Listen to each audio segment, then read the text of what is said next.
Guys, STTM here, and today we're going to be talking about the Oklahoma City Thunder. So yeah, before we get into that, make sure you like, subscribe, put on notifications, comment on the video, get me more recommended, and also it lets me know what you think. It supports our channel and it supports this channel in other ways. And two, if you put on the notifications, you'll get alerted every time STTM uploads a new video. So yeah, you do not want to miss an STTM upload. As I'm gonna now stop with this Japanese and get straight into the video. All right, point guard. We have Shaigilgeous-alexander. I think Isaiah Joe he's starting shooting guard, but I think he's actually going to be a breakout guard. I expect him to break out for sure. Lou Dort and J-Dub and Chet are pretty good as well. This front court very well. Backcourt, I think, will be amazing. I think Isaiah Joe, it'll sort of be like, he could probably be like a guard who just, they're probably going to give him a bit more minutes, and then he could break out. He has an amazing three-point shot. I could see it happening personally. The depth is pretty good. I'm a fan of Aaron Wiggins. I like Jay Will. I like Hassan Wallace. Ousmane Dieng, I think, has some upside. I don't expect Giddey to be around here much longer. Same with Kenrich Williams, because Kenrich Williams is kind of older. And two, I feel like they've moved on from Josh Giddey with the Isaiah Joe starting thing. Hassan Wallace was a very good pick for them. The Gordon Hayward thing didn't work out. I'm definitely expecting more young guys to emerge in I think they have the 12th pick, if I'm not wrong. I expect that to probably be like a Devin Carter or a Jared McCain maybe, since Giddey's probably be going somewhere else. Devin Carter or a Jared McCain or a Jacoby Walter will fill in as somebody who could work well with Hassan Wallace or an SGA or an Isaiah Joe in certain rotations during certain games. Overall, I think those are very good options for OKC, or a power forward, like a big man maybe. Or not really a full-on big man, but somebody like a Tyler Smith. I don't think they should draft an international guy because Poku and Ousmane Dieng haven't really been that good in this league. So they must not have luck with the international prospects if players like those guys have came into the league. I think they should also try to trade.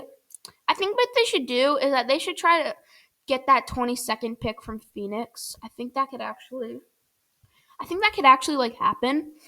And well, if that happens, then I'd say what they could do is fill out that power forward need. It would be a great idea. That's a good way to get rid of Kenrich Williams and Gordon Hayward. That could be decent depth on a team that actually has other veterans, which they seem to work well with teams that aren't really known for being too young. So that's probably where one of those two gets traded, I feel like.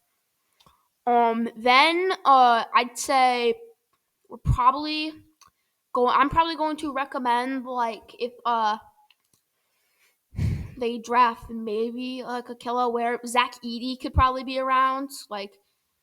Jay Will and Edey makes good depth for the big roles, like power forward and center. No pun intended. Sorry about that. My nose is kind of itchy, but yeah, I'd say that is probably what they could do. I think it's a really smart idea. They're trying to get this core.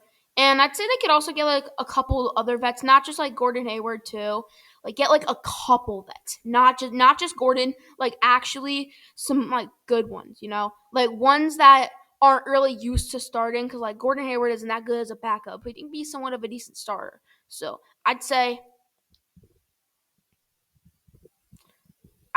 that's what the plan should be. Most certainly, that's what they should do with veterans.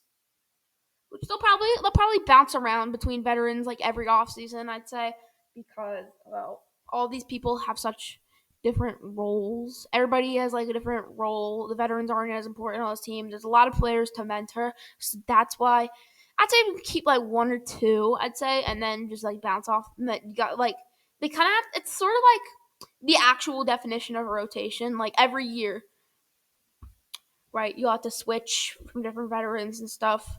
So that's what I kind of mean by them having this full roster.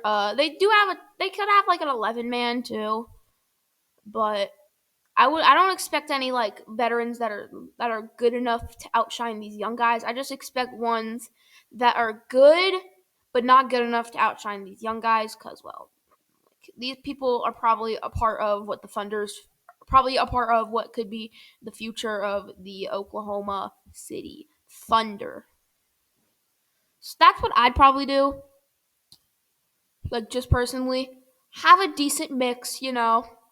Don't prioritize them too much. I mean, the Gordon Hayward thing didn't work out from what I said, but actually find a good veteran this time.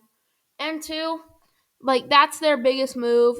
Their also biggest move is these people are going to be like the starters are going to be making a whole, and I mean a literal whole lot of money. Like there's going to be a lot of money involved. So somebody I could actually see one of either SGA, actually not SGA, but Dort, J Dub, or Chet going away in the future. It's probably going to be Dort because he's the worst one out of these three in the big court. If I had to pick the worst one, it probably is Lou Dort, but he might not be in Oklahoma City for much longer. He'll likely stick around like this off season and like the next like this upcoming, which is 24-25 and 25-26, but 26-27, we could probably be seeing him on a different team. If I'm being real, like we might actually see Lou Dort on a different team.